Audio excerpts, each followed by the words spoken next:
a lot of guys are really terrified of coming off creepy when they talk to chicks. And part of this is because guys will sometimes get called creepy for no reason at all. That doesn't happen too often, but it can happen, and it happens more when you're unattractive. And that's just a fact of life. It's not fair. It's just life. You know, life isn't fair. Okay, we're not making any big prescriptions here. It's a thing that happens. It's descriptively true. And a lot of guys are terrified of coming across as creepy or like having a conversation and her not being into it, but them not knowing she's not. So they worry they're like over like testing her time. And okay, hypers in chat, if you know what I'm talking about. Come on, just raise with me here.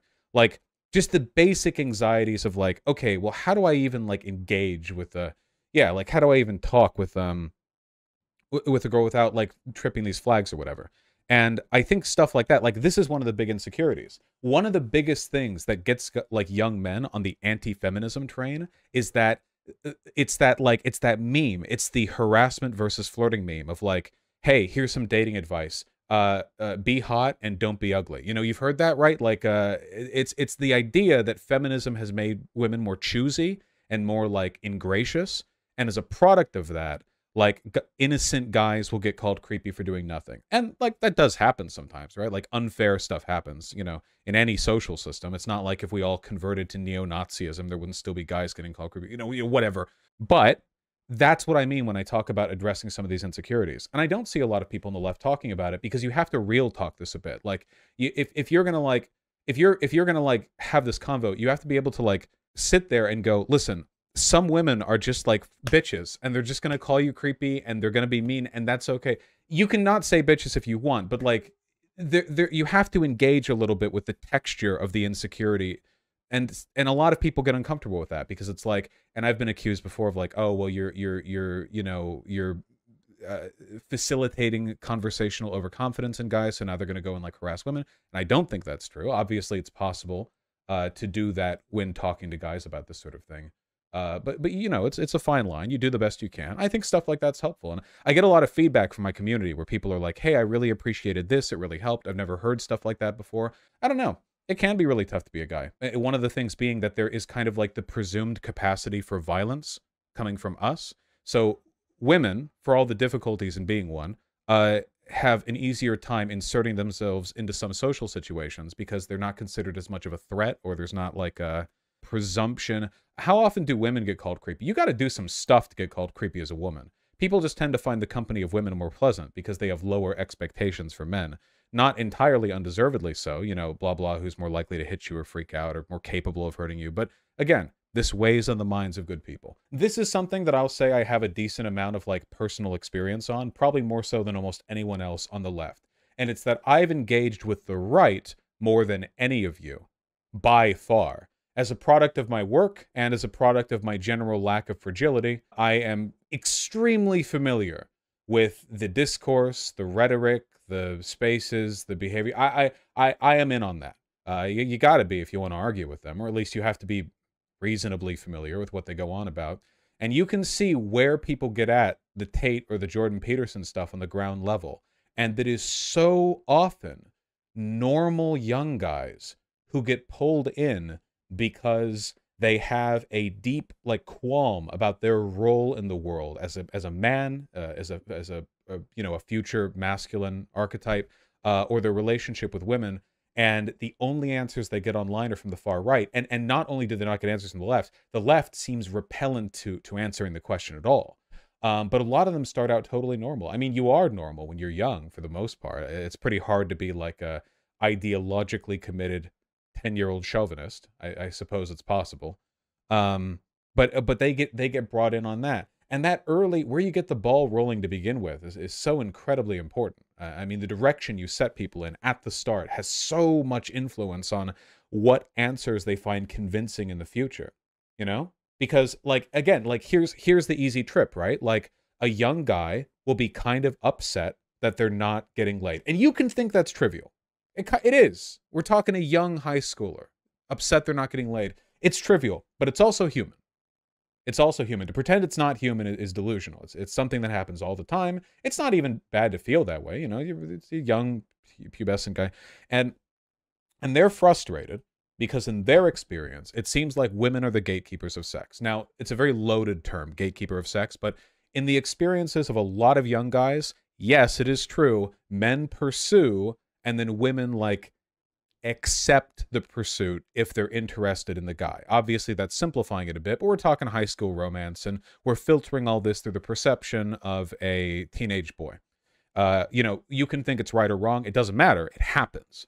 So these guys are frustrated. They feel like, you know, they're really into girls, but girls don't seem to be reciprocating that. And this, again, happens to tens of millions of young men every year. And they go online and they see discourse and they engage with communities that will give them answers on problems they have. They'll give them, you know, sort of leads to follow on. And one of the ones that they will very commonly hit across is the idea of the sexual marketplace and hypergamy. The sexual marketplace, this is like old red pill stuff. The sexual marketplace, or a sexual marketplace value, or whatever the term is specifically, is the idea that people have a kind of like currency value when it comes to dating. Like there are things you could do to actually make yourself more valuable. And furthermore, the market is kind of skewed.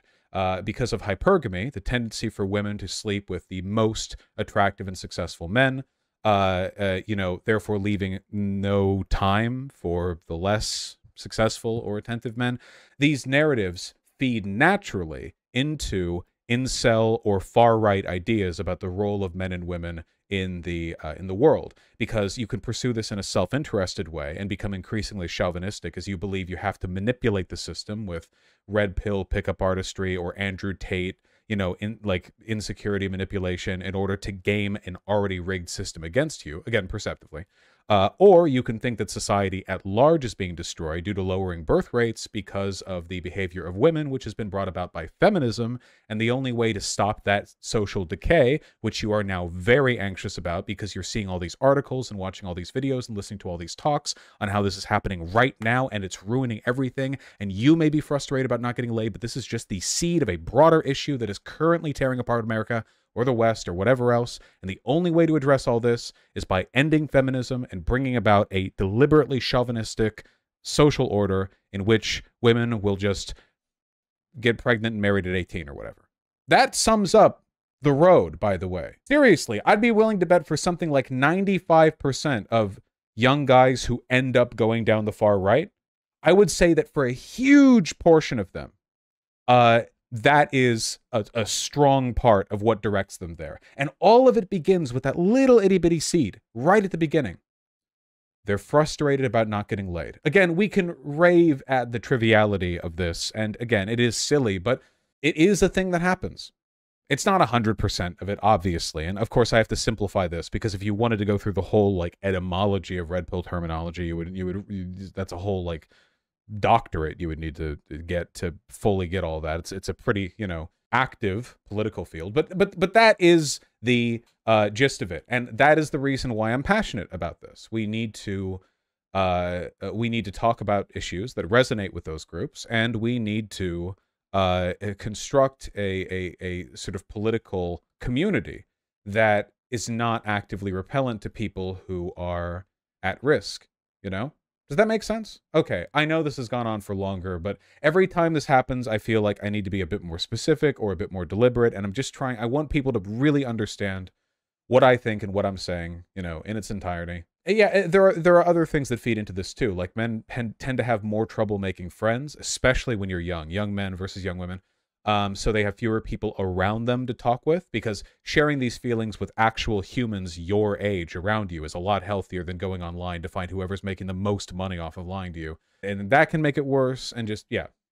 And none of this, and to sort of preemptively attack, you know, none of this is about men being owed sex or relationships. Everything that I just said is descriptively the case, as I have laid it out. It's not about anyone owing anything. It's just about feeding ideas to people when they're needed and helpful. And by the way, I'll tell you who feels like they're owed sex. The red pill incel types. You know who doesn't feel like they're owed sex? Young men who understand this stuff well enough from a progressive perspective to not freak out and start doom posting about the end of Western civilization due to birth rates and feminism. If you want to reduce male entitlement, pulling more people over to the left is your way to do it. We're not talking about affirming that that feeling of entitlement. We're looking to dissuade it by reaching out to them.